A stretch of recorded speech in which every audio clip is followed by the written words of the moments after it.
أشهد أن لا إله إلا الله وحده لا شريك له وأشهد أن محمدا عبده ورسوله أما بعد فأعوذ بالله من الشيطان الرجيم بسم الله الرحمن الرحيم الحمد لله رب العالمين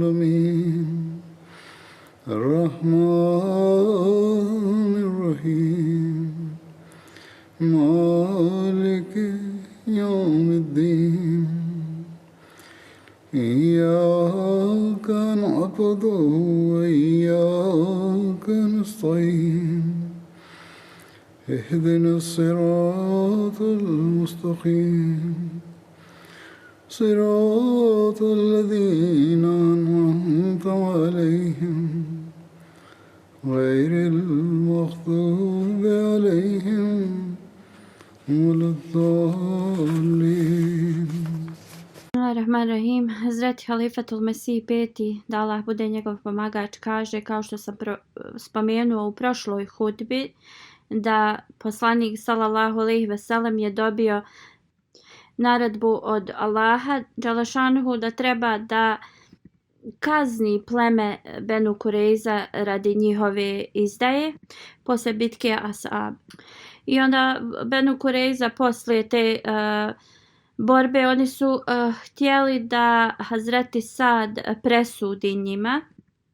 Dok je govorio o ovome, Hazreti Muslim Maud radijallahu anhu je jednom rekao: posle bitke Ashab, nakon 20 dana ta je bitka trajala, muslimani su taman dobili predah, ali su morali da se pobrinu za Benu Kurejza, jer Benu Kurejza oni su prekinuli ugovor koji su potpisali s muslimanima i ovo se nije smjelo propustiti. Časni poslanik sallallahu alejhi ve sellem je sakupio svoju izmorenu armiju i rekao im je da se ne mogu odmoriti još. Prije nego što je sunce zašlo tog dana, oni su trebali da odu do tvrđave od Benu Kurejza.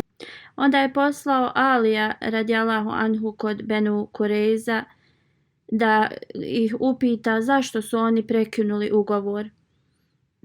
Benu Kurejza su se ponašali na način, oni uopšte nisu htjeli ni da traže oproštaj, već su vrijeđali Hazreti Alija i druge muslimane koji su došli u delegaciji sa njim.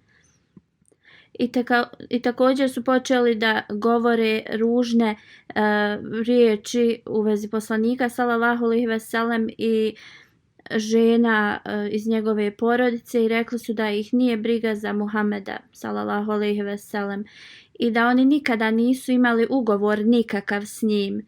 Kad se Hazreti Ali radijallahu anhu vratio, on je se sreo sa poslanikom sallallahu alejhi ve sellem i sa ashabima koji su putovali prema toj jevrejskoj tvrđavi.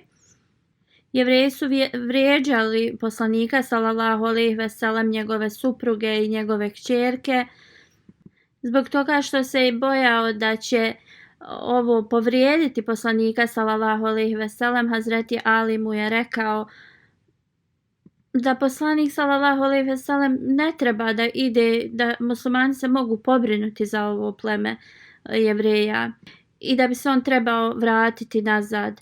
Časni poslanik sallallahu alejhi ve sellem je shvatio Alija radijallahu anhu i on je rekao: ti ne želiš da ja čujem njihovo vrijeđanje? Tačno tako rekao je Hazreti Ali radijallahu anhu. Časni poslanik sallallahu alejhi ve sellem je onda rekao: zašto tako misliš? Koja je razlika ako oni mene vrijeđaju? Musa alejhi selam je bio njihov poslanik iz njihovog naroda i oni su njega stavili kroz više patnji i vrijeđanja nego što su meni. Časni poslanik sallallahu alejhi ve sellem je onda nastavio svoj put prema njima. Tada su Jevreji počeli da se brane i njihove žene su također se pridružile s njima u ovoj borbi. Neki muslimani su sjedili uza zid te tvrđave i jedna Jevrejka je vidjela to i ona je bacila kamen veliki na njih i jedan musliman je tad poginuo. Ova borba se nastavila nekoliko dana i na kraju Jevreji su osjetili da neće se moći boriti dalje i onda njihov poglavica je poslao izaslanika poslaniku sallallahu alejhi ve sellem. Oni su željeli da razgovaraju sa Ebu Lababom radijallahu anhu koji je bio jedan poglavica od Ensarija i oni s njim su htjeli da pregovaraju u vezi mogućeg primirja. Časni poslanik sallallahu alejhi ve sellem je poslao Ebu Lababa kod njih. Oni su ga pitali da li trebaju da spuste svoje oružje i da prihvate presudu od poslanika sallallahu alejhi ve sellem. Ebu Lebaba radijallahu anhu je rekao da bi trebali, ali u isto vrijeme on je svojim prstom pokazao kao preko vrata kao da im slijedi smrt. Časni poslanik sallallahu alejhi ve sellem uopšte nije nikome rekao u vezi njegove odluke.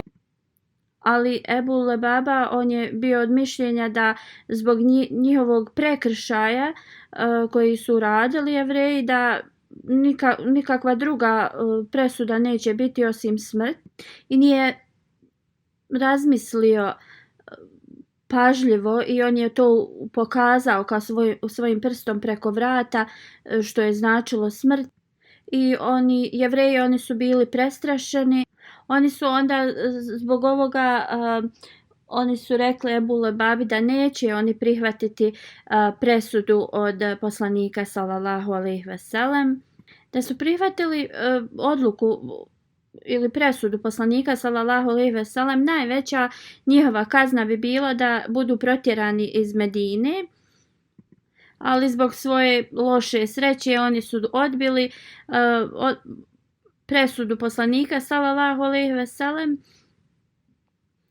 Umjesto poslanika sallallahu alejhi ve sellem oni su rekli da će prihvatiti presudu od Sad bin Muaz radijallahu anhu koji je bio poglavica plemena Aus i rekli su da će se složiti sa bilo kojom presudom koju on donese. Tada su također neki Jevreji između sebe se raspravljali i rekli su da su oni stvarno učinili prekršaj prema muslimanima, a da su muslimani pokazali da su zaista ispravni i iskreni i da njihova religija je istinita. I ti koji su bili ovakvog mišljenja tad su se pridružili islamu. Amr bin Soda, jedan od jevrejskih poglavica, je rekao svom narodu: vi ste uradili prekršaj prema svojoj vjeri i porekli ste svoje riječi. Jedino što imate izlaz je ili da se pridružite islamu ili da plaćate džiziju. Oni su rekli: niti ćemo se pridružiti islamu, niti ćemo plaćati džiziju, jer smrt je bolja od džizije.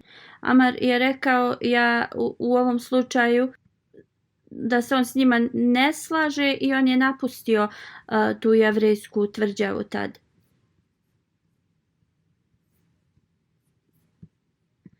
Kada je odlazio iz te tvrđave, ugledao ga je Muhammed bin Maslema radijallahu anhu koji je bio komadant muslimanske armije. Upitao ga je ko je on.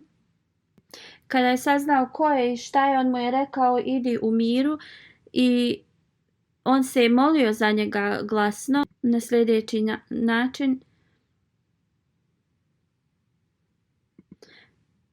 o Allahu, nemoj mi oduzeti to da mogu da sakrijem pogreške onih ispravnih ljudi. Šta je on ovim želio da kaže jeste da ovaj Jevrej je pokazao znači neslaganje sa svojim vlastitim ljudima i moralna dužnost svakog muslimana je bila da oprosti ljudima kao što je on. I puštajući ga da ode slobodno, on je uradio dobru stvar. I molio se da mu Allah podari da uvijek može raditi ovakva djela. Kad je poslanik sallallahu alejhi ve sellem saznao šta je Muhammed bin Maslama uradio, on nije ništa rekao protiv ovoga. Nasuprotno, on se složio s ovim i pohvalio ga je u vezi ovoga. Naravno, ovo je bio mali primjer jer je bilo samo nekoliko osoba koje se nisu složili sa svojim plemenom i oni su savjetovali svoje pleme da trebaju da potpišu ugovor s muslimanima. Kako god, većina Benu Kurejza plemena su ostali nepokolebljivi i nastavili su kako su oni htjeli. I oni su u većini kao ljudi, oni su odbili da poslanik sallallahu alejhi ve sellem im dodijeli presudu u vezi ovoga i pitali su da Sad bin Muaz im donese presudu. Nisu željeli da poslanik sallallahu alejhi ve sellem to uradi i oni su insistirali i rekli da će jedino da se slože sa presudom od Sad bin Muaz. Časni poslanik sallallahu alejhi ve sellem je prihvatio njihov zahtjev i rekao je Sadu bin Muazu, koji je tada ležao, bio je ranjen, rekao mu je da dođe i da presudu Jevrejima za prekršaj ovog ugovora. Čim je poslanik sallallahu alejhi ve sellem ovo najavio, ljudi iz plemena Aus koji su bili prijateljsko pleme Benu Kurejza dugo godina, oni su otišli brzo kod Sada i oni su počeli da ga kao prisiljavaju ili obrću da on da presudu u korist Benu Kurejza plemena. Oni su rekli da Hazrač pleme je uvijek pokušavalo da sačuva svoje prijateljsko jevrejsko pleme i da je sada vrijeme i za Aus pleme da to uradi. U ovakvom ranjenom stanju Sad je otišao kod Benu Kurejza i ljudi iz njegovog plemena su trčali pored njega sa oba dvije strane i govorili da on ne kazni Benu Kurejza pleme. Jedino što im je Sad radijallahu anhu rekao da osoba koja donosi presudu mora da bude ispravan i mora da presudi sa potpunom jednakosti i ispravnosti i rekao je da će da presudi kad sve uzme pod smatranje. Kad je stigao u Benu Kurejza, on je našao Jevreje koji stoje uza zid svoje tvrđave, čekali su na njega, a s druge strane su bili muslimani.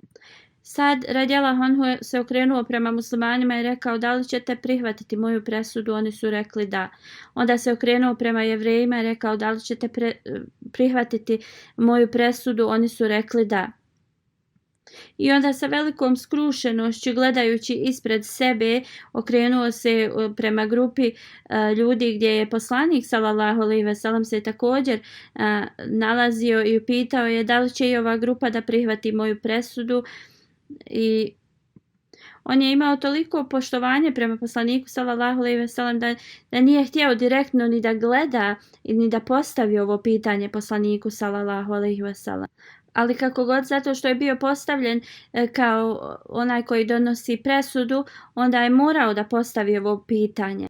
I onda gledajući ispred sebe, on je pitao ovo pitanje poslanika sallallahu alejhi ve sellem, i kada je poslanik sallallahu alejhi ve sellem čuo ovo pitanje, on je također rekao da. Kad su se svi složili da će prihvatiti presudu od Hazreti Sada, onda je donio presudu, ali je donio prema zavjetima Biblije, u kojoj stoji kada dođete u grad da ga osvojite, onda najavite im. Ako prihvate mir, onda ih ostavite u miru. I svi ti koji su u tom gradu, oni će biti pod vašom vlasti i oni će da vam budu sluge. Ali ako oni ne žele mir sa vama i ako idu protiv vas, onda ga osvojite, a kada vam ga Bog podari u vaše ruke, podari pobjedu nad njima, onda pogubite svakog njihovog muškarca sa mačem, a žene i djecu i životinje i sve što se nalazi u tom gradu, uzmite to sebi i jedite ratni plijen koji ste dobili od svojih neprijatelja, koji vam gospodar je to podario, i ovako trebate da se ponašate prema svim gradovima koje vam gospodar veliki da. I ne ostavljajte ništa živim, ono što diše, i potpuno ih uništite. I onda u Bibliji nabraja se razni narod taj i kaže još da vas ne bi podučili svim tim nekim nedjelima koji su oni uradili prema svom Bogu, i nemojte da griješite prema svom gospodaru. Ja se izvinjavam, malo je teško Bibliju prevoditi, ali ovo su riječi koje su stajale u Bibliji i ovo su riječi koje je pročitao Hazreti Sad tad na tom skupu. Prema učenju Biblije da su Jevreji pobjedili i da je poslanik sallallahu alejhi ve sellem izgubio, svi muslimani, žene, djeca bi bili pogubljeni. I znamo kroz historiju da je ovo bilo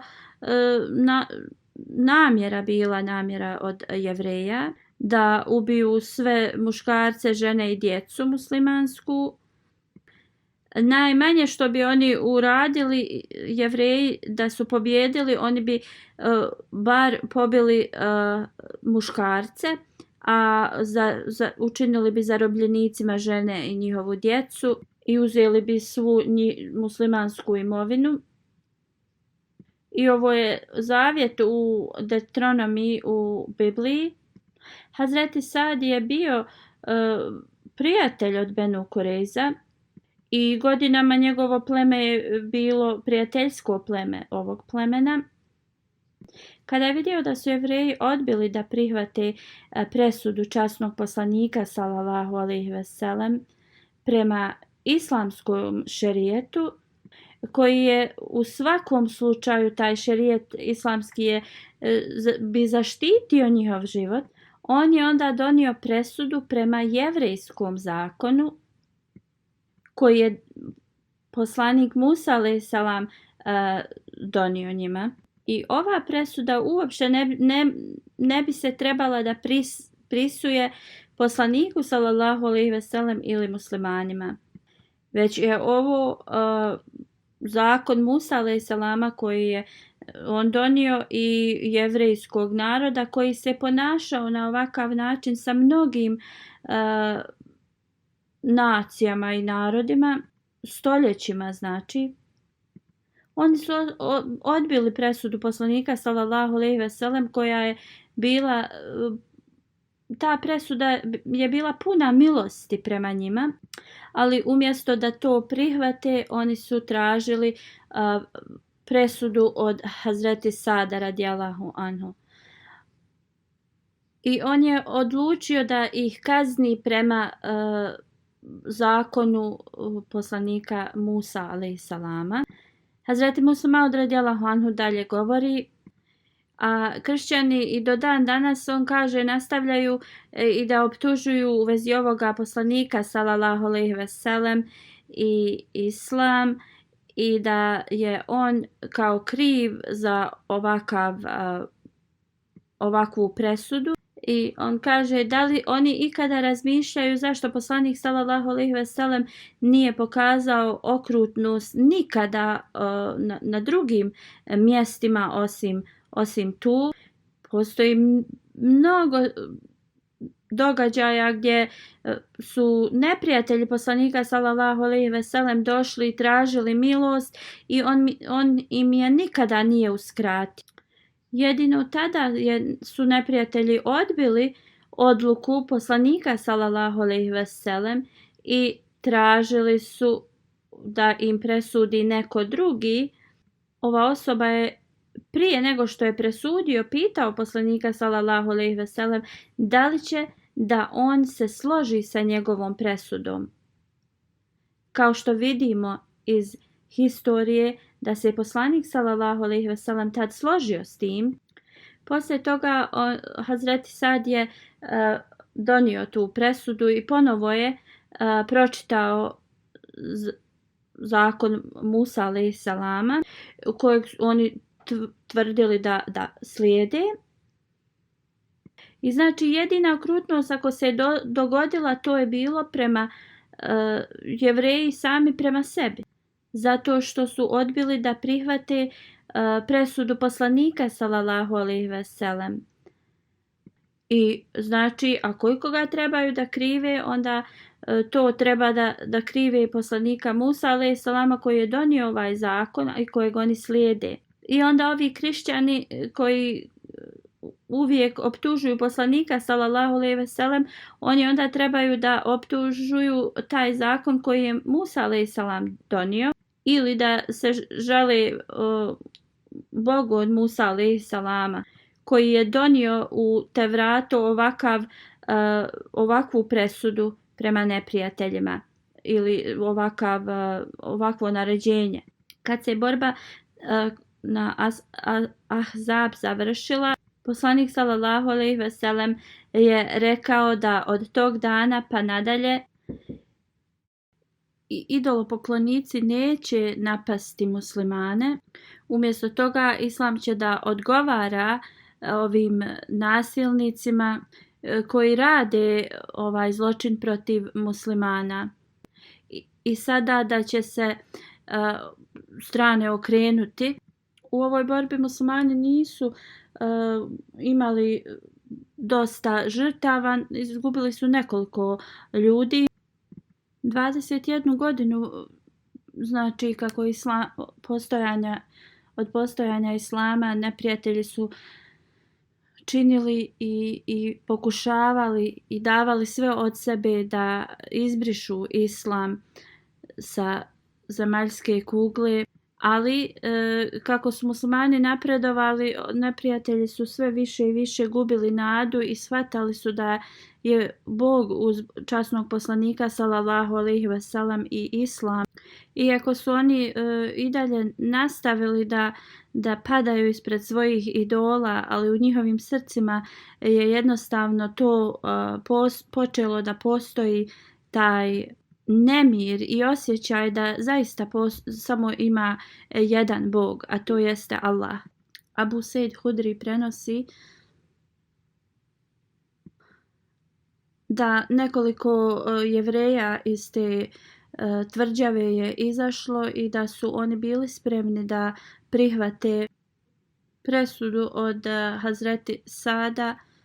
Poslanik sallallahu alejhi ve sellem je poslao po Hazreti Sada koji je bio ranjen i on je došao tu. On je jahao magarca i kada je stigao tu, poslanik sallallahu alejhi ve sellem je rekao: ustanite ispred onoga koji je najbolji od vas, ustanite i dočekajte svog vođu. I onda je poslanik sallallahu alejhi ve sellem rekao: o Sad, ovi ljudi žele da čuju tvoju presudu. Hazreti Sad je odgovorio moja presuda je za njih, oni koji su uzeli oružje protiv vas, da je njihova kazna smrt, a njihove žene i porodice da budu zarobljenici. Poslanik sallallahu alejhi ve sellem je rekao: ti si donio svoju odluku prema Božijem naređenju, ili je rekao dao si svoju presudu na način na koji kralj donosi. Ovaj hadis se prenosi u Sahih Buhariju. Dalje detalji u vezi ovoga su spomenuti od Hazreti Mirza Bashir Ahmed Saheb, koji neki od njih ću da spomenem sada. U vezi Benu Kurejza on piše: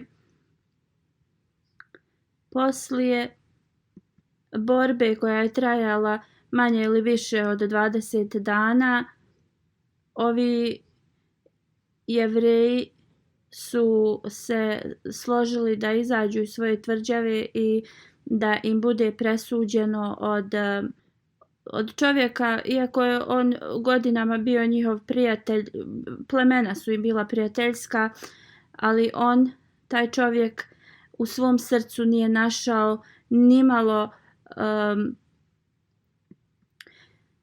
sažaljenja prema njima zbog njihovih loših zločina i dijela koji su radili. I on nije imao toliku milost kao čovjek koji je poslan ovome svijetu kao milost. Detalji slijede da je Aus pleme bilo dugogodišnje prijateljsko pleme u Medini i Sad bin Muaz je bio poglavica tog plemena. On je bio ranjen u borbi kod rova i on je bio liječio se u verandi ispred džamije u Medini. Zbog tog prijateljstva dugogodišnjeg, Jevreji su rekli: mi želimo da Sad bin Muaz donese odluku i šta god on kao odluči, mi ćemo prihvatiti.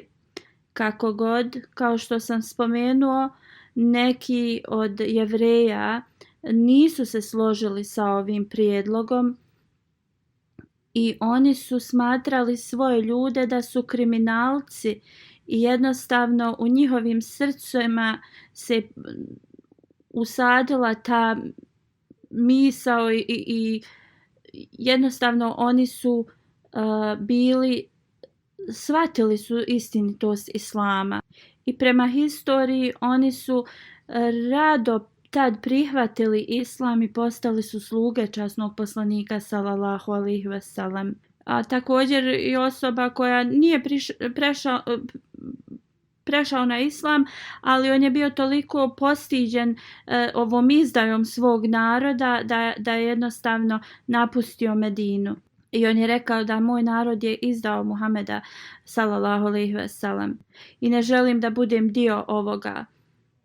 Kako god ostatak ovog naroda, oni su ostali, jednostavno nisu mijenjali svoje mišljenje. I kao što sam spomenuo ranije, poslanik sallallahu alejhi ve sellem je prihvatio njihov zahtjev i poslao je nekoliko ashaba Ensarija da pozovu Sada radijallahu anhu.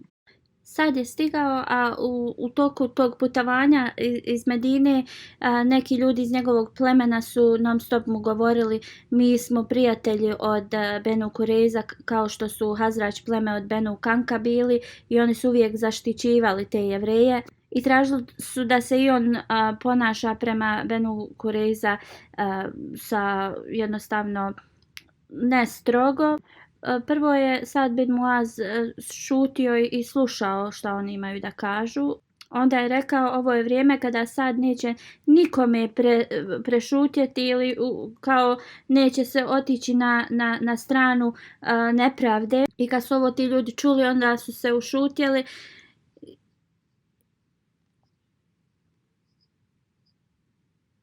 I kada je došao blizu, onda je poslanik sallallahu alejhi ve sellem rekao narodu tom: ustanite svom poglavici i pomozite mu da siđe sa magarca.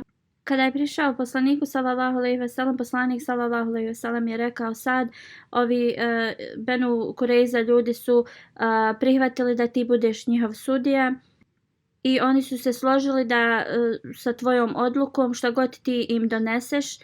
Onda je Sad pogledao u svoj narod iz plemena Aus i rekao: da li vi uzimate svog gospodara kao svjedoka da ćete prihvatiti ono što ja donesem odluku prema ovom narodu iz Benu Kurejza? Oni su rekli da, obećavamo. I ovo sam već spomenuo. Onda se okrenuo prema strani gdje je poslanik sallallahu alejhi ve sellem sjedio i rekao je: da li ovaj časni čovjek također prihvata moju odluku? Poslanik sallallahu alejhi ve sellem rekao: da, ja obećavam. I kada su se svi složili, onda je on donio svoju odluku i rekao je: ovi ljudi koji su se borili protiv muslimana, njima je dodijeljena smrtna kazna, a njihove žene i djeca će biti zarobljenici, a njihovo bogatstvo će biti podijeljeno muslimanima.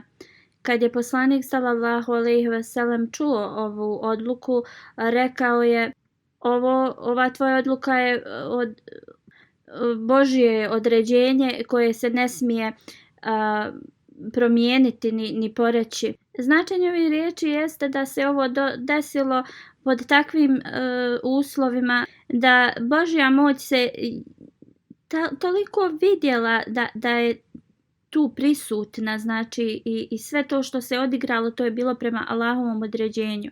I zbog ovog razloga poslanikova milost koju je on uvijek pružao svima, nije mogao to da pruži i njima. Ovo je zaista istina da oni Jevreji su tražili da dođe Ebu Lebaba i na način na koji je on njima rekao, i oni su odbili da poslanik sallallahu alejhi ve sellem bude sudija i presudni njima, i oni su mislili da će Aus pleme da se ponaša prema njima više blagonaklonjeno zbog dugog prijateljstva, i tražili su Sad bin Muaz da im presudi, ali on je bio ispravan čovjek i koji je tada jednostavno u njegovo srce se ulila ta odlučnost da on jednostavno uradi sve prema ispravnom i da im dodijeli kaznu koju su zaslužili i da uopšte se ne ponaša s njima kao prema dugotrajnim prijateljima. Šta više, prije nego što je rekao ovu odluku, on je također tražio obećanje od poslanika sallallahu alejhi ve sellem da neće promijeniti njegovu presudu. I ovo nije slučajnost, ove sve stvari koje su se odigrale. Zaista ovo je bila Božja volja koja je izvršena. I ova odluka je odluka uzvišenog Allaha, a ne odluka, a ne od Hazreti Sada radijallahu anhu. Hazreti Mirza Bešir Ahmed Sahib dalje piše da izgleda zbog njihovih prekršaja, zbog raznih stvari koje su oni pokušavali prema muslimanima, ovo pleme Benu Kurejza, da jednostavno uzvišeni Allah je već njima bio donio tu kaznu i da ti zločinci budu otklonjeni sa ove zemlje. I ovo je sve Božja volja, ali uzvišeni Allah nije želio da ovu odluku donosi njegov poslanik. I kompletno je držao poslanika sallallahu alejhi ve sellem po strani i učinio je da Sad bin Muaz bude taj koji će da presudi ovu kaznu. I na način na koji se ovo sve odigralo, poslanik sallallahu alejhi ve sellem nije mogao da bilo šta promijeni. Zbog toga što je on obećao da će se u potpunosti pridržati Sadove odluke. I iako je toliko poslanik sallallahu alejhi ve sellem bio blagonaklon i uvijek bio milostiv, ali ovo jednostavno tako se to desilo da on nije zbog svog obećanja mogao da promijeni tu odluku od Hazreti Sa. I tada je poslanik sallallahu alejhi ve sellem sasvim spontano izgovorio sljedeće riječi: O Sad, tvoja odluka izgleda kao Božja odluka koju niko nema moć da promijeni. Kad je ovo izgovorio, poslanik sallallahu alejhi ve sellem je ustao i vratio se u grad. Bio je previše tužan zato što se nadao da će ova nacija da prihvati islam, ali tada oni su izgubili tu mogućnost i bili su kažnjeni od uzvišenog Allaha za svoje zločine. Tada je poslanik sallallahu alejhi ve sellem rekao da je samo njihovih 10 ljudi koji su bili značajniji u njihovom plemenu prihvatilo me, onda bi imao nadu da će svi to da urade i oni bi bili sačuvani od ove Božje kazne. Kada je poslanik sallallahu alejhi ve sellem napustao to mjesto, rekao je da se muškarci i žene razdvoje i posebno da se dovedu u Medinu. Ashabi su tada donijeli dosta, iako su i oni sami bili gladni, ali su donijeli dosta voća tom jevrejskom narodu i zapisano je da su tu noć proveli jedući voće. Sljedeće jutro Sadova odluka, presuda je trebala da bude izvršena. Poslanik sallallahu alejhi ve sellem je postavio nekoliko spretnih ljudi koji su to mogli da izvrše i bio je u blizini. Iz razloga on je bio blizu, ako se to ne bude izvršavalo na propisan način, da im može dati upute. A drugi razlog je bio da jednostavno ako iko bude molio za oprost i za milost, da je on tu. Iako odluka od Hazreti Sada se nije mogla mijenjati, ali pošto je on bio poslanik sallallahu alejhi ve sellem i najglavniji u Medini, poslanik sallallahu alejhi ve sellem je imao pravo da sasluša osobe koje su željele da traže oprost ili milost kao pojedincima. Poslanik sallallahu alejhi ve sellem je naredio kada se ovi zločinci budu kazna njihova izvršavala da ne budu u grupama, da se to radi jedan po jedan i da ostali koji čekaju na presudu ne smiju biti blizu tu. I svaki kriminalac je doveden posebno i onda je njegova kazna bila izvršena. Što se tiče ovog plemena Benu Kureiza, razni historičari nemuslimani su pripisali razne optužbe poslaniku sallallahu alejhi ve sellem u vezi ovoga na vrlo loš način, zbog toga što je možda malo manje ili više od 400 tih Jevreja iz tog plemena bilo presuđeno na smrtnu kaznu i oni su tu predstavili poslanika sallallahu alejhi ve sellem neuzbila kao da je on osoba koja je bila žedna tužje krvi, kao da jedan od naših istraživača ili naučnjaka je sabrao broj da je otprilike 15 ili 16 ljudi tad bilo pogubljeno, ali u svakom slučaju Halifat al-Mesih kaže da se treba još da istraži i da se donese tačnija, ispravnija odluka. Postoje razne brojevi u vezi broja tih ljudi koji su dobili smrtnu kaznu na taj dan. Neki govore da je bilo 100, neki 400, neki i do 1000. U svakom slučaju ne postoji tačan broj i treba se više istražiti u vezi ovoga.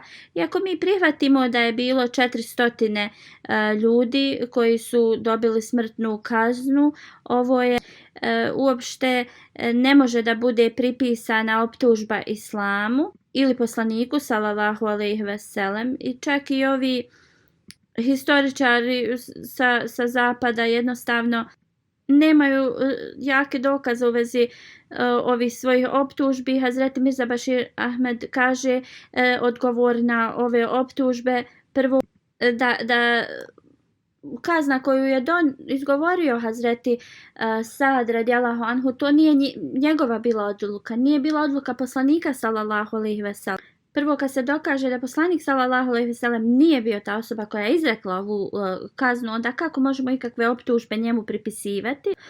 Drugo, ovo nije bila neispravna kazna.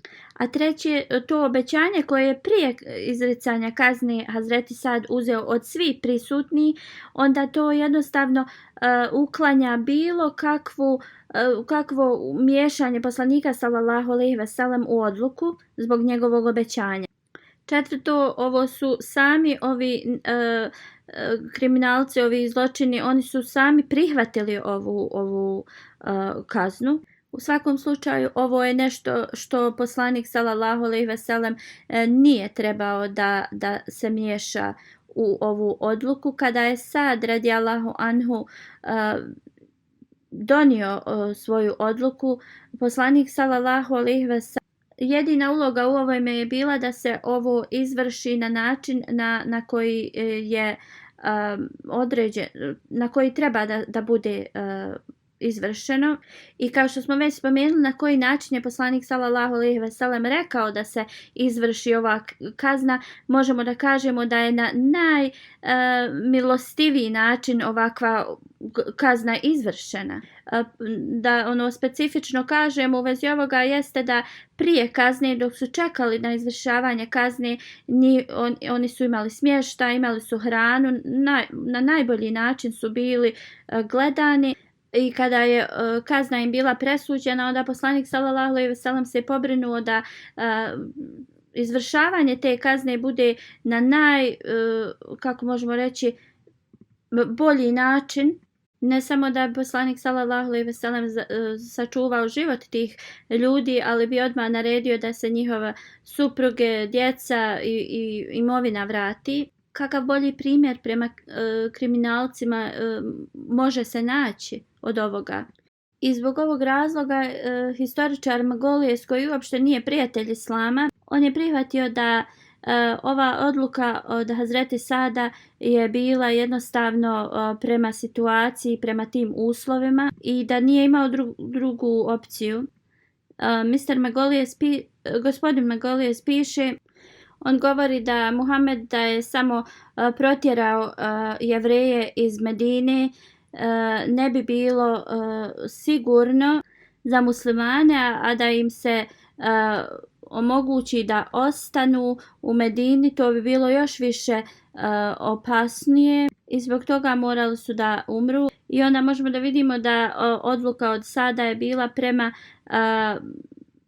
ispravnom postupanju. I zbog toga što Jevreji nisu ga izabrali za svog sudiju, onda oni također se ustručavali da pitaju za milost od njega. Mnogi su se ustručavali, osim nekoliko njih. I dok nisu pitali za milost, poslanik sallallahu alejhi ve sellem nije im mogao sam da dodijeli milost. Razlog za to je bilo ako osoba ili kriminalac ne pokaže kajanje i to, onda da im se samo onako oprosti bilo bi vrlo opasno i ne bi bilo uopšte dobro ni za koga. Onda je također u njihovom sporazumu sa Jevrejima jedno od pravila je bilo ako se treba Jevrejima nešto da im se presudi, onda ide prema njihovom šerijetu i historija nam pokazuje da prema ovom ugovoru poslanik sallallahu alejhi ve sellem kad bi im god donosio neke odluke ili presude, on bi to radio prema njihovom jevrejskom zakonu. Postoje još detalja u vezi Hazreti Sada koje ću ja, ako Bog da spomenem u budućnosti.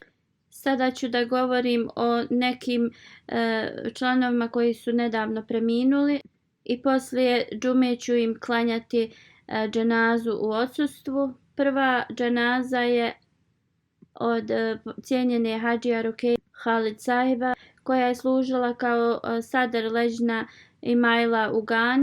Preminula je 30. juna u 65. godini. Zaista smo Allahovi, njemu se vraćamo. Ona je bolovala od raka i bila se izliječila, ali u maju ove godine joj se zdravlje pogoršalo. Boravila je u bolnici kratko vrijeme i preminula je 30. juna. Rođena je u aprilu 1955. godine Ona je rođena u Ahmedi porodici. El Hadži Ibrahim Sahib je bio njen otac, imam u tom selu i tu su mnoštvo ljudi je bilo idolopoklonici. On im je propovijedao vjeru i uspostavio Ahmedijat tu. Ona je provela svoje djetinjstvo u tom selu. Ona je imala lijepo ponašanje, bila je vrlo kulturna žena sa velikim principima. Ona je bila profesorica i svima je, i što se tiče profesionalne struke i u džematu bila primjer. Kada se je penzionisala, bila je glavna direktorica u Ahmedija školi. Imala je veliki žar za školovanjem i za dječjim obrazovanjem. Ona je plaćala stipendije mnogim studentima i također bi učila djecu u svojoj kući. 2017. je bila postavljena kao Sadr Ležna Imajla i nekoliko godina je služila. Ovoj dužnosti je izvršavala na odličan način. Iako je bila bolesna, ona je uvijek služila džemat i do smrti je bila Sadr Ležna Imajla u Gani i organizovala razne programe. Iako sad zbog covida ona je nastavila preko interneta da daje tarbijat časove i da se bavi džematskim poslom. Bila je regularna u namazima i da radi dobra djela. Klanjala je tahadžud i davala sadaku redovno. Bila je musija, imala je vrlo jaku vezu s hilafetom, ostavlja iza sebe 2 sina, 1 kćerku i 4 unučadi. Da je uzvišeni Allah podari oprost i milost i uzdigne njen status na ahiretu i da odobri i pomogne njenom potomstvu da rade dobra djela kao ona. Druga dženaza je od cijenjene Safija Begum Sahiba, supruga od cijenjenog Mubarek Ahmed Sahib, koji je bio misionar i koji je služio u Africi, u Velikoj Britaniji i u Americi. Preminula je 27. juna u 93. godini života. Zaista smo Allahovi, njemu se vraćamo. Rođena je u oktobru 1926. godine. Bila je unuka od Hazreti Kazi Abdurrahim Sahib. On je bio ashab obećanog Mesija alejhi salama. Posjedovala je razne dobre kvalitete. Bila je pobožna. Veliku ljubav prema hilafetu je imala i to se je moglo očigledno da vidi. Ovo je prenijela ne samo na svoju djecu, nego i na unučad. I na ovakav način je mogla da sačuva ovu vezu u porodici s hilafetom. Ona je bila musija. Brak sa šejk Muhammed Sahib je bio drugi njen brak u kojem je imala 1 kćerku. Ona je imala djecu iz prvog braka. Nasir Ahmed Bati Sahib je bio njen prvi muž. Njen muž je služio u raznim zemljama i ona je sa velikom pobožnošću također provodila svoje vrijeme. Iza sebe ostavlja svoju kćerku i također iz prvog braka 2 kćerke i 3 sina. Fehim Ahmed Bati Sahib, jedan od njenih sinova, je služio ovdje u privatnom sekretar uredu. Jedan unuk joj je misionar i ovdje je u Velikoj Britaniji. Jedan unuk je dao svoj život da služi islam. On je profesor i služi u Africi. Još jedan unuk koji kad je završio svoje školovanje, onda je dao svoj život također u službu vjere i radi u Review of Religion. Nabil Bati je njen unuk koji se razbolio prije 2 godine. Ona se molila mnogo i uzvišeni Allah joj je informisao da će se on izliječiti. Hvala uzvišenom Allahu, on jeste ozdravio, ali zbog tog lošeg njegovog zdravlja i sad ponekad ima neke komplikacije. da uzvišeni Allah ga u potpunosti izliječi i usliša njene dove za njega koje je uputila i on je također dao svoj život u službu vjere, da ga Allah učini korisnim slugom džemata i njegovo potomstvo također. Safija sahiba kćerka piše: moja majka je imala veliku ljubav prema obećanom Mesiji alejhi salamu i često bi pokazivala njegovu sliku i rekla šta god imamo je zbog njega i blagoslovi koji dolaze uz njega. Imala je vrlo blisku vezu sa sestrama koje afroamerikankama. Mnoge bi dolazile i posjećivale bi je skoro svaki dan i družile bi se na najbolji način u kuhinji i one bi tako razgovarale na vrlo opušten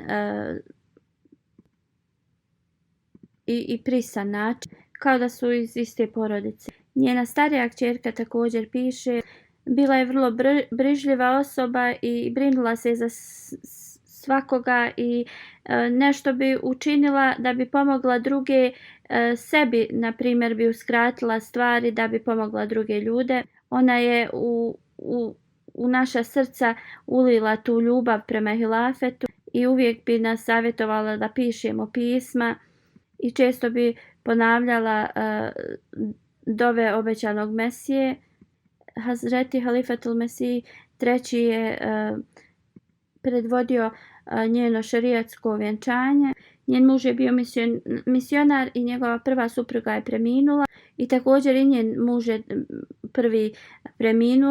Hazreti Halifatul Mesih III je rekao zato što neki je posao za džemat uradio i kao dobit ćeš nagradu. Šejh Sahib je uvijek ocijenio ovu nagradu od Halifatul Mesih III jer to je bila njegova supruga. On je se brinuo puno o njenoj djeci iz prvog braka. Njen muž je umro dok su njena djeca još bila vrlo mlada. Njen najstariji sin je također išao u školu na fakultet sa mnom, huzur kaže. I vidio sam da šejh Sahib se brinuo puno za ovu njenu djecu i ispunio je svoje dužnosti. Slično ona je ispunjavala svoje dužnosti i također pomagala svog muža u službi njegovoj kao imam. Huzur kaže, vrlo su nekolike supruge od misionara koje ispunjavaju dužnosti na način na koji je ona to radila. Ona je na najbolji način služila sve goste i nikada se nije žalila ni zbog čega i uvijek se molila za članove džemata i ponašala se prema šejh Sahibu i njegovoj porodici vrlo dobro. Huzur kaže, ja sam ju upoznao poslije kada sam postao halifa i vidio sam u njenom ponašanju da ima ogromnu ljubav prema hilafetu. Što se rijetko način na koji ona imala tu vezu i ljubav prema hilafetu rijetko se viđa. Da uzvišeni Allah uzdigne njen status i njeno potomstvo, da nastavi raditi njena dobra djela i ima veliku vezu s hilafetom. Treća džanaza je od cijenjenog Ali Ahmed Saheb. On je služio kao mualim od Vakfe Džedid, ali sad je penzionisan bio. Preminuo je 18. juna u 86. godini. Zaista smo Allahovi, njemu se vraćamo. Njegov otac je bio ashab obećanog Mesija alejhi salama 1903. kad je obećani Mesija putovao u Džehlem i njen otac je putovao iz svog sela 10 milja da bi uzeo bejat u ruci obećanog Mesija alejhi salama. 1965.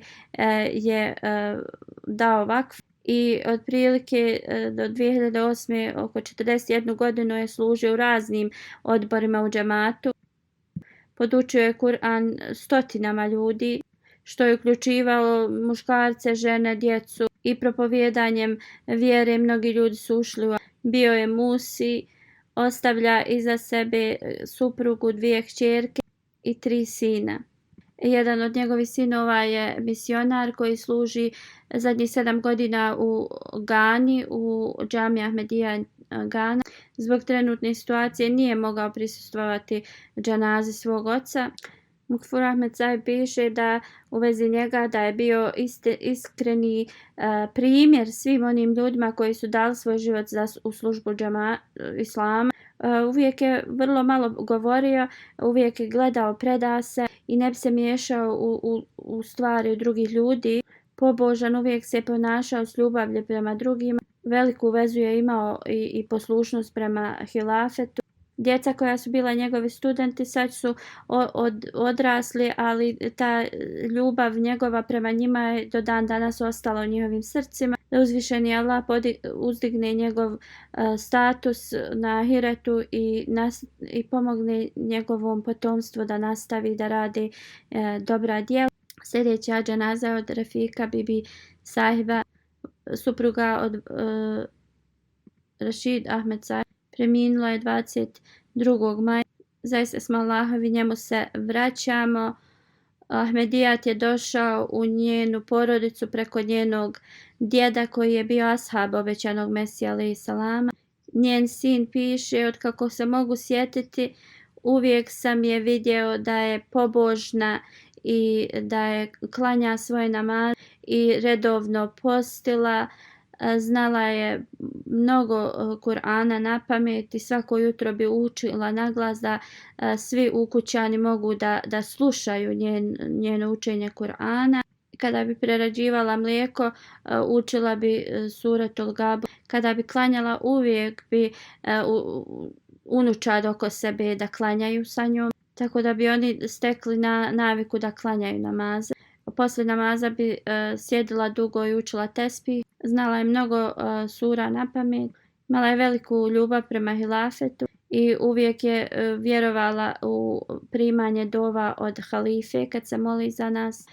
Uvijek bi ponosno govorila da jedan od njenih sinova je misionar. I još jedan unuk je student u džamiji i još jedan unuk je misionar. Često bi govorila da je blagoslov uzvišenog Allaha koji je proširio njeno potomstvo širom svijeta. Iza sebe ostavlja 6 sinova, 1 kćerku i mnoga unučad. Jedan od njenih sinova služi u Tanzaniji kao misionar i zbog trenutne situacije i zbog njegovih obaveza nije mogao da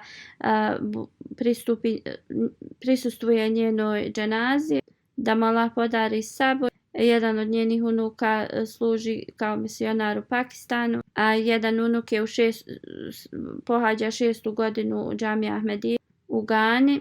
Da uzvišeni Allah podari milost i uzdigne njen status na ahiretu i da njeno potomstvo nastavi da radi njena dobra djela. Uzor kaže: ja ću također da klanjam dženazu u odsustvu osobama koje sam ranije spominjao, ali zbog trenutne situacije nisam i mogao da klanjam dženazu, a to jeste Nasir Said Sahib, Ghulam Mustafa Sahib, dr. Nakiuddin Sahib iz Islamabada i Zulfikar Sahib, misionar iz Indonezije. Da im uzvišeni Allah podari njegovu oprost i milost. ونشهد أن لا إله إلا الله ونشهد أن محمدا عبده ورسوله عباد الله رحمكم الله إن الله يأمر بالعدل والإحسان وإيتاء ذي القربى وينهى عن الفحشاء والمنكر والبغي يعظكم لعلكم تذكرون اذكروا الله يذكركم وادعوه يستجب لكم ولذكر الله أكبر.